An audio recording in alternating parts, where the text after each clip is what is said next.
আজকের এই ভিডিওটা আমার মনে হচ্ছে অনেক গালিটালি দিবেন নাকি?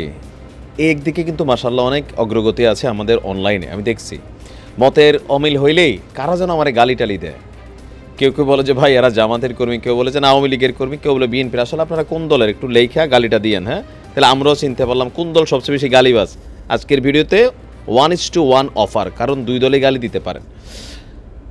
জামাত রাজনীতিতে আসলে আগামী দিনে কেমন করবে?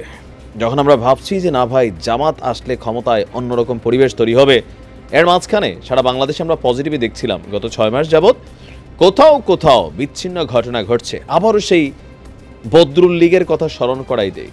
সিলেটের একজন যুবক বদরুল, খাদিজা তার প্রেমিকা, বদরুলের ফাঁকি দিয়ে খাদিজা কোনো একজনের মন দেওয়া নেওয়া করছে। বদরুল ওই খবর পাইয়ে খাদিজারে বাড়ি থেকে চাপাতি দিয়ে 2-4-10টা কোপ দিছে। এর পরদিন থেকে একটা শব্দ বাংলা ডিকশনারিতে যোগ হয়েছিল, বদরুল লীগ। তো এটা কি দলীয় কোনো প্রোগ্রাম ছিল? ব্যক্তি। বাট আপনি যখন দলকে রিপ্রেজেন্ট করেন, আপনি যাই করবেন দলের বদনাম হবে। এবার আসেন মূল ঘটনায়। জামাতের আমরা আসলে যতটা ঠান্ডা মনে করছি, আমি গতকালকে আজকে নিউজটা পড়ার পরে ঘটনাটা হচ্ছে ঝিনাইদহে, এতটা ঠান্ডা কিন্তু মনে হয় না ভাই। দেশীয় মাল টাল নিয়ে ঝাঁপাই পড়ছে, একজনের মাথা আরেকজনের ঠ্যাং আরেকজনের হাত ছাপা ছাপা করে দিচ্ছে। সাথে বিএনপি সংঘর্ষ কার সাথে করছে? বিএনপির সাথে সমানে সমান। কেউ বাংলাদেশ জিন্দাবাদ কেউ ঝাঁপাই পড়ছে, কেউ নারায় তাকবীর কেউ ঝাঁপাই পড়ছে, আর মাঝখানে যাদের বাড়িঘর পড়ছে সব কচুকাটা হয়েছে। অনেক অস্থির অবস্থারে ভাই। কেন? ক্ষমতা। কি ক্ষমতা? আসেন, ঝিনাইদহের শৈলকুপায় স্কুলের ম্যানেজিং কমিটি গঠন নিয়ে স্থানীয় বিএনপি এবং জামাত কর্মীদের মধ্যে সংঘর্ষের ঘটনায় আহতের সংখ্যা 35, মাঝখানে কতগুলো বাড়িঘর আপনার এখানে তছনছ হয়ে গেছে। এখন বাংলাদেশে একটা চিত্র আমরা দেখছি, আওয়ামী লীগ সরকারের পতনের পর প্রত্যেকটা এলাকায় জামাত এবং বিএনপির নেতাকর্মীরা গিয়া তারা নিজস্ব একটা কমিটি ক্রিয়েট করতেছেন, বাজার ঘাটেও। কেন? ক্ষমতায় আসছেন, মানে বুঝলাম না কেন আপনারা এটা জোরপূর্বক করবেন। আচ্ছা আসেন, এখানে ঘটনার শুরুটা কই থেকে হইল? আমরা যদি জামাতের নেতা যিনি আছেন, জামাতের আমির মতিয়ার রহমান ঢাকা পোস্টকে বলছেন, নাতপাড়া গ্রামের অধিকাংশ সাধারণ মানুষ চাচ্ছেন স্কুলের অ্যাডক কমিটিতে আমি সভাপতি হই। রাজনীতিতে একটা কমন কথা আছে, জনগণ চায়, তো তিনিও এটা বলছেন। এখন বিএনপির যিনি আছেন নওশের বিশ্বাস, তার বক্তব্য তার পরিবারের সদস্যদের নিয়ে কমিটি গঠন করার চেষ্টা করা হচ্ছিল। এখন আসেন হেডস্যারে কি বলছে। আমরা দেখছি যে আমাদের নাতপাড়া যুব মিলন মাধ্যমিক বিদ্যালয়ের প্রধান শিক্ষক নুরুল ইসলাম বলছেন, কমিটি নিয়ে নাতপাড়া গ্রামের বিএনপি এবং জামাতের সমর্থকদের মধ্যে সমঝোতা না হওয়ায় রোববার দুপুরে তিনি উপজেলা জামাতের আমির মতিয়ার রহমানের পক্ষে একটা কমিটি এবং প্রবীণ বিএনপি কর্মী নওশের বিশ্বাসের পক্ষে আরেকটি কমিটির প্রস্তাব করেন। আবার বলছেন, এরে ভাই এটা দুইটা গ্রুপ কেন থাকতে হবে? এই জায়গাতে জামাতের এই চরিত্রটা আমার একদম ভালো লাগে না। দেখেন, আমরা অন্য দিনের সমালোচনা করেন, তার তো খারাপ। একটা দল তো অন্তত ভালো থাকুক, মাঝে মাঝে আমরা একটু প্রশংসা করার সুযোগ পাই। আমারও আপনারা জামাতের কর্মী বলার সুযোগ পান, আমার অবশ্য অনেক পরিচয়, তাই না? যার যে সময় ভালো লাগে বানান, কিন্তু এই তো আজকে দিলেন। আচ্ছা, তারপরে কি হয়েছে?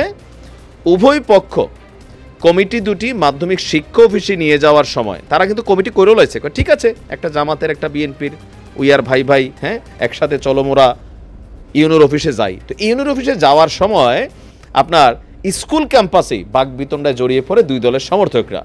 এই ঘটনাকে কেন্দ্র করে স্থানীয় বিএনপি এবং জামায়াতের কর্মীরা দেশীয় অস্ত্র নিয়ে একে অন্যের উপর ঝাঁপাইয়া পড়ে।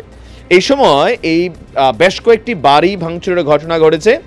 এ সময় দেশীয় অস্ত্রের আঘাতে সেকান্দার বিশ্বাস, আলিম বিশ্বাস, শাওন বিশ্বাস, বাচ্চু বিশ্বাস, এরা সবাই কিন্তু নওশের বিশ্বাসের অনুসারী, মানে বিএনপির অনুসারী। ওমর ফারুক, রফিকুল ইসলাম, রবিউল বিশ্বাস, আনোয়ার হোসেন তানবীর, মাসুদি মেহেদি সহ 35 জন আহত হয়েছেন। আহতরা উপজেলা স্বাস্থ্য কমপ্লেক্সে তারা ভর্তি হয়ে চিকিৎসা নিচ্ছেন। আমরা যদি দেখি আপনার বিএনপির যিনি আছেন তিনি বলছেন যে নাতপাড়া মাধ্যমিক বিদ্যালয়ের কমিটি নিয়ে উপজেলা জামাতের আমিরের সঙ্গে কোনো সমঝোতা না হলে দুটি কমিটি প্রস্তাব করা হয়েছিল। তিনি যখন তার অনুসারীদের নিয়ে ওই আলাদা কমিটি নিয়ে যাইতেছিলেন, এমন সময় জামাতের আমিরের সমর্থকরা, মানে জামাতিরা এখানে তাদেরকে বাধা দেয়। এই সময় কথা কাটাকাটির এক পর্যায়ে জামাত এবং আওয়ামী লীগ কর্মীরা একসঙ্গে, এই যে দেখেন ঘুরা ফিরে আবার আওয়ামী লীগ আসে, হাহারি এক দিয়ে এখানে যদি অপশন থাকে নিচে, হ্যাঁ, কারণ কি এখন বাংলাদেশে দেখেন সমন্বয়করা মারছে, হান্নানরে মারছে কে? রাফির পোলাপাইন ডট গ্যাং ছাত্রলীগের সদস্য। আরে বাবা তোমরা এগুলা বন্ধ করো, ঠিক আছে?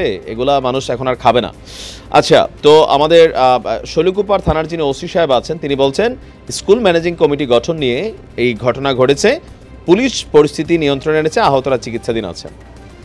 কেন মাধ্যমিক স্কুলের কমিটিতে কি মানে আপনারা যে বসলে কি হবে, মানে একদম স্কুলরে নাথপাড়ারে ঢাকা শহরের ভিকারুন্নেসা বানাই ফেলবেন না কিনা, মানে অন্য কিছু?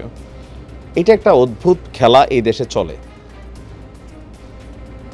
তো জামাতের ব্যাপারে আমরা আশা করি এরকম নিউজ আমরা যেন আর করার সুযোগ না পাই। আমরা এই ঘটনাগুলো যখন নিয়ে আসি আপনার কাছে মনে হচ্ছে ভাই কেন বিএনপিটি যখন করি ভাল লাগে, আওয়ামী লীগটি করলে ভাল লাগে, আপনারটা করলে ভাল লাগে না। এটা হচ্ছে সমস্যা। যারা গালিটালি দিচ্ছেন না দিলে তো গুড, কমেন্টের দিকে নজর থাকবে আজকে। তো আমরা আশা করি এই ধরনের ঘটনাগুলো থেকে সবাই বিরত থাকবেন। ভালো থাকুন।